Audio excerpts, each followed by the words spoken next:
Ameenpur municipality పరిధిలోని శ్రీవాణి నగర్ కాలనీలో భక్తి శ్రద్దలతో ఆషాఢ బోనాల ఉత్సవాన్ని నిర్వహించారు. కాంగ్రెస్ పార్టీ పటాన్చెరు నియోజకవర్గ ఇన్ఛార్జ్ కాటా శ్రీనివాస్ గౌడ్ హాజరై అమ్మవారిని దర్శించుకున్నారు.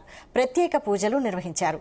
మహేష్ గౌడ్ ఆధ్వర్యంలో జరిగిన ఈ బోనాల ఉత్సవంలో భక్తులు అధిక సంఖ్యలో పాల్గొన్నారు. ఈ సందర్భంగా స్థానికులు, ఆలయ కమిటీ ప్రతినిధులు కాటా శ్రీనివాస్ గౌడ్ ను ఘనంగా సన్మానించారు. బోనాల పండుగ తెలంగాణ సంస్కృతికి ప్రతీక అని ఆయన వివరించారు.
Wait, sir.